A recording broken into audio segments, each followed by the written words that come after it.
जो हमारे मुख्यमंत्री योगी आदित्यनाथ जी के नेतृत्व में उत्तर प्रदेश आगे बढ़ रहा है।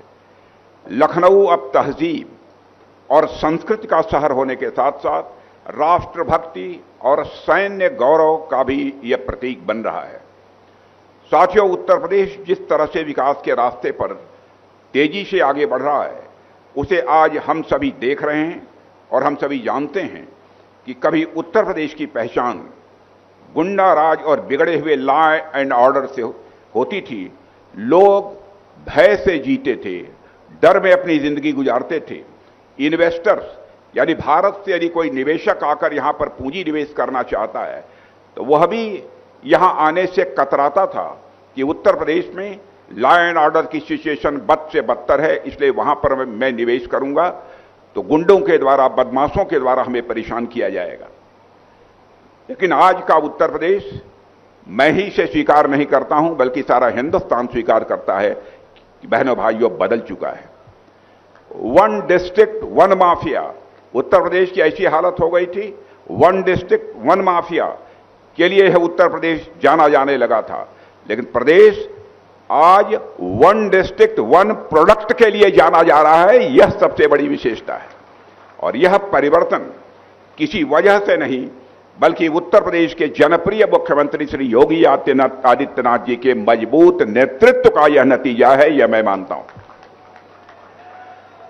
और उन्होंने जिस तरह से प्रदेश की कानून और व्यवस्था को संभाला है, मैं मानता हूं कि अपने में वह एक मिसाल है। यह कोई साधारण बात नहीं है। उत्तर प्रदेश जैसे बड़े राज्य की कानून और व्यवस्था को चुस्त दुरुस्त करना, और इस कानून और व्यवस्था के मोर्चे पर आपने जबरदस्त कामयाबी हासिल की है। लखनऊ समेत उत्तर प्रदेश की समस्त जनता यह अनुभव कर रही है कि उत्तर प्रदेश अब लहलहा रहा है, उत्तर प्रदेश अब जगमगा रहा है, उत्तर प्रदेश अब तेजी से आगे बढ़ रहा है। साथियों, जब इस शौर्य वाटिका का निर्माण प्रस्तावित हुआ तो योगी जी ने इस पर बड़ी ही सकारात्मक प्रतिक्रिया दिखाई थी। और हम यह भली भांति समझते हैं कि जो राष्ट्र अपनी सेनाओं का सम्मान करता है, वही राष्ट्र दुनिया में सम्मान भी प्राप्त करता है। और इस भाव को योगी जी ने अपने व्यक्तिगत हस्तक्षेप से इकाना स्टेडियम के पास और गोमती वेटलैंड से सटी यह प्राइम लोकेशन इस परियोजना के लिए उपलब्ध कराई है।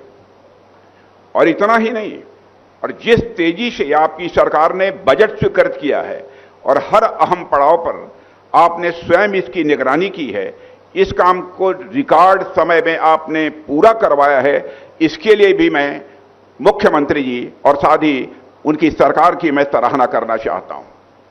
साथियों, आमतौर पर होता यह है कि बातें बहुत सारी होती हैं, लेकिन एक बात के लिए मैं और यह कहना चाहूंगा कि आमतौर पर जब कभी हम भारतीय नौसेना का नाम सुनते हैं तो हमारे जेहन में समुद्र की लहरें, मुंबई का गेटवे ऑफ इंडिया, विशाखापट्टनम का बंदरगाह, कोच्चि के जहाज, यही सब चीजें हमारे जेहन में स्वाभाविक रूप से आती हैं। आम धारणा यही है कि नेवी का अस्तित्व सिर्फ समुद्री इलाकों तक ही यह सीमित है। तो फिर आखिर लखनऊ जैसे शहर में, जो समुद्र से सैकड़ों किलोमीटर दूर है, इस नौसेना शौर्य वाटिका की जरूरत क्यों पड़ी? आखिरकार नेवी का अवध की धरती से क्या रिश्ता है? ऐसे भी सवाल लोगों के दिमाग में खड़े हो सकते हैं। दरअसल इस सवाल का जवाब हमारे देश के इतिहास और भूगोल की गहरी समझ में छिपा हुआ है। भूगोल के अनुसार हमारा प्यारा भारत 3 ओर से समुद्र से घिरा हुआ है। तो एक तरफ हमारी सीमाओं पर हमारे जवान खड़े रहते हैं और दूसरी तरफ हमारे समुद्र में यानी हिंद महासागर में हमारी नौसेना यानी हमारी इंडियन नेवी उपस्थित रहती है। और इस हिंद महासागर से हमारी अर्थव्यवस्था, हमारा व्यापार, हमारी ऊर्जा, यह सारी जरूरतें जुड़ी हुई हैं।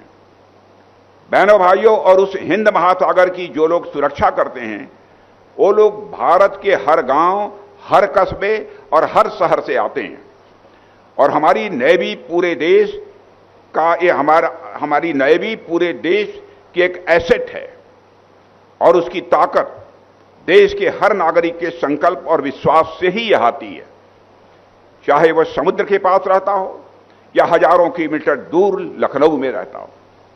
साथियों, इसके अलावा आप देखिए कि हमारी गोमती नदी यह लखनऊ की जीवन धारा है और इसी गोमती नदी के नाम पर एक आईएनएस गोमती नाम का युद्धपोत वारशिप जिसे कहते हैं वह भी हमारे देश में है, जिसे 1988 में हमारी नौसेना में शामिल किया गया था।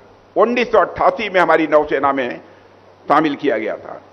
जिस तरह गोमती नदी बहती हुई आगे चलकर वह गंगा में समाती है और फिर गंगा सागर में पहुंचकर अनंत समुद्र से वह जुड़ जाती है, ठीक उसी तरह आईएनएस गोमती भी हिंद महासागर में जाकर लखनऊ को इसने गौरवान्वित किया है, यह बात मैं विश्वास के साथ कह सकता हूं। साथियों, हर जहाज के आगे उसका एक सिंबल होता है, एक चिन्ह होता है, वह लगा होता है और उसका आधिकारिक चिन्ह जिसे हम अंग्रेजी में क्रेस्ट कहते हैं।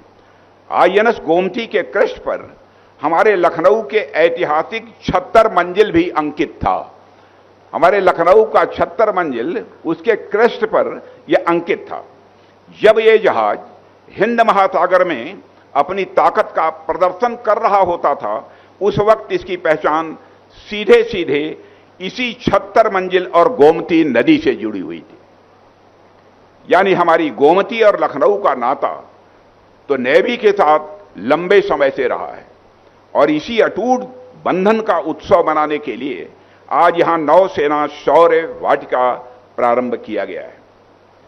बहनों भाइयों, आज इस पार्क में आप जो कुछ भी देख रहे हैं वो सब वास्तविक है, एकदम असली युद्ध सामग्री जो कभी आईएनएस गोमती की शान हुआ करती थी।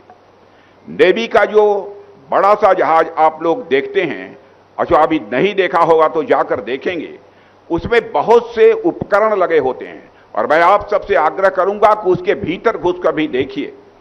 उसके विशालकाय मिसाइल लॉन्चर जो दुश्मन के जहाजों पर सटीक वार करने में पूरी तरह से सक्षम होते हैं, उसके टारपीडो ट्यूब जो पानी के भीतर घात लगाए बैठे पनडुब्बियों का सफाया कर सकते हैं, उसके राडार्स जो सैकड़ों किलोमीटर दूर से आते खतरे को पहले से ही भांप लेते थे, उनके मुख्य तोप की माउंटिंग जिसकी गर्जना सुनकर दुश्मन के होश उड़ जाते थे, और इसके अलावा नेवी में प्रयोग होने वाले surveillance aircraft, multi role helicopter और टारपीडो आदि अब लखनऊ की धरती पर यह स्थापित हो चुके हैं। यह हम सबके लिए बहुत ही गौरव का विषय है।